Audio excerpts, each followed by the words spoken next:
জেলার রামকৃষ্ণনগর বিধানসভা এলাকার অন্তর্গত রাতাবাড়ি থানার ডালুয়াছড়া গ্রামে সপ্তম শ্রেণীর এক নাবালিকা ছাত্রী রহস্যজনক ঝুলন্ত মরদেহ উদ্ধারের ঘটনায় সমগ্র এলাকায় তীব্র চাঞ্চল্য ও ক্ষোভের সৃষ্টি হয়েছে। মামার বাড়িতে বেড়াতে এসে এভাবে এক নাবালিকার মর্মান্তিক পরিণতিতে নেমে এসেছে শোকের ছায়া। খবর পেয়ে রাতাবাড়ি থানার পুলিশ দ্রুত ঘটনাস্থলে পৌঁছে মরদেহ উদ্ধার করে এবং ময়নাতদন্তের জন্য করিমগঞ্জ সিভিল হাসপাতালে পাঠায়। শনিবার রাতে ময়নাতদন্ত সম্পন্ন হবার পর মরদেহ পরিবারের হাতে তুলে দিলে রাত আনুমানিক 11টা নাগাদ ধর্মীয় রীতি অনুযায়ী মৃতার দাফন সম্পন্ন হয়।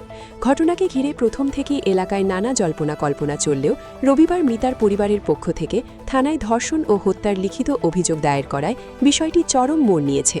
পরিবার সূত্রে জানা গেছে, নিহত নাবালিকা তার মায়ের সঙ্গে ডালুয়াছড়ায় মামার বাড়িতে বেড়াতে এসেছিল। শনিবার সকালে খাবারের সময় হয়ে গেলেও তাকে দেখতে না পেয়ে মা তার বড় মেয়েকে বোনের খোঁজ করতে বলেন। বোন খোঁজাখুঁজি শুরু করতেই বাড়ির পাশের একটি গাছে নাবালিকার ঝুলন্ত দেহ দেখতে পেয়ে চিৎকার করে ওঠে। তার চিৎকারে স্থানীয় বাসিন্দারা ছুটে আসেন এবং সঙ্গে সঙ্গে পুলিশে খবর দেওয়া হয়। তবে রবিবার মৃতার পরিবারের পক্ষ থেকে রাতাবাড়ি থানায় দায়ের করা এফআইআরে এক চাঞ্চল্যকর দাবি সামনে আনা হয়েছে। অভিযোগে জাবির হোসাইন নামে এক যুবকের বিরুদ্ধে নাবালিকাকে প্রলোভন দেখিয়ে জঙ্গলে নিয়ে গিয়ে ধর্ষণ এবং প্রমাণ লোপাটের উদ্দেশ্যে হত্যা করে গাছে ঝুলিয়ে দেওয়ার অভিযোগ তোলা হয়েছে। অভিযুক্ত জাবির হোসাইন পাথারকান্দি থানার নারায়ণপুর গ্রামের বাসিন্দা হলেও ডালুয়াছড়ায় মামার বাড়িতে থেকে একটি রাবার বাগানে কাজ করত। ঘটনার পর থেকেই অভিযুক্ত যুবক পলাতক রয়েছে বলে জানা গেছে। এই ঘটনায় এলাকায় চরম উত্তেজনা বিরাজ করছে।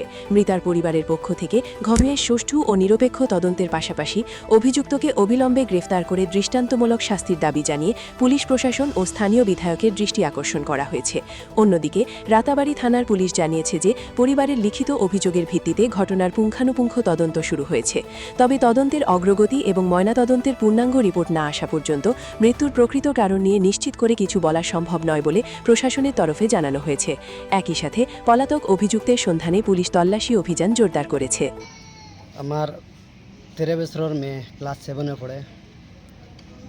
আর আমরা পাতাকান্দি নারায়ণপুরের একটা ছেলে আমার লাগাবাড়ি রইয়া রবার কাজ করে। আমার মানে হোর বাড়িটা বেশি দূরই নাই। আমার ফ্যামিলি গেছেন বাচ্চা কাচ্চা লইয়া সন্তানের মানে বাবার বাড়ি যাওয়ার বাদে সন্তানের বাড়ির পাশে দিয়ে মানে রবার কাজও যায়। সকালে ঘুরি আইতে সময় আমার মেয়ে ঘুরি দেখছে, দেখিয়া ঘুরে ডাক দিয়ে লিয়া গেছে গিয়া ভরাইয়া নিতে সময় আমার পরিবারে দেখছেন দেখিয়া মানে তারা করে করে গেছেন গিয়া দেখছেন তারা খারাপ কাজ করতারা। খারাপ কাজ করার দেখার পরে আমার মেয়ে করে আমার পরিবারে কইছেন তুমি এখন বেশ শিয়ান হয়ে গেছো।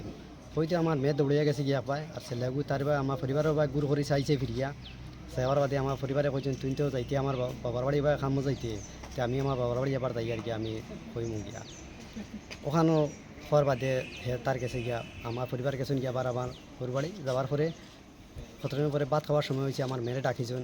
মেরে ডাকার বাদে আমার মেরে পাইছেন না পাওয়ার ওদের বড়ো মেয়ে গেছে বাড়িত আমার বাড়িতে গেছে। বাড়িতে গিয়া তো আমার রবার গাছ কয়টা আছে উনি তো মানে কষ উঠান গেছে। একটা গাছ উঠাইছে, উঠাইয়া দেখছে আমার 2 নম্বর মেয়ে গাছত ঝুলাই রাখা।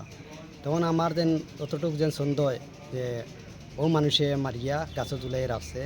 আমি প্রশাসনের কাছে জোড়াতে মানে অনুরোধ করি আর আমার যেন ন্যায় বিচার তখন চাই। বাপের বাড়ি গেছিলাম গিয়া 3 রাত রয়েছিল। আর পরে খাই সকালে আমার মেয়ে 7টা উঠে ওদের ছেলে ওটা আমার বাবার বাড়ি বাইরে খামো যায় বা থেকে আইসে আই আমার মেয়েরে ডাক দিছে ও ছেলে ওটা ডাক দিয়া নিছে আমার মেয়ে ওটারে আমার চৌকে দেখছি দেখিয়ে যেমন আমি আমার মেয়েরে নেড় দেখি আমি গেছি খরই গিয়া দেন তারা আমি বাদ ব্যবহার পাইছি। পাওয়ার পরে আমার ফুড়ি দৌড়াইয়া আইছে আর ছেলেটা আমার বাগুর করেছে সবার পরে আমি কইছি তুই তো আমার বাবার বাড়ির বাইরে খামো যাইতে যাবার সময় দেখ তোরে দৌড় ও হওয়ার বাদে হেও বাইতে গেছে গিটার পকেটর চাকু এখান আর মোবাইল খালা হাফ গেঞ্জি গণ্য আর খালা ভিন্ন আর থেকে আইয়া আমার ফুড়ি আর তো কইতে পাইছি না। 8টা সাড়ে 8টার সময় আমার বড় ফুড়ি আইয়া পাইছে গাছ লোকটা ওই সময় তাই চিল্লানি লাগাইছে আমরা সারা আইসে আইয়া পাইছে ফুড়িটা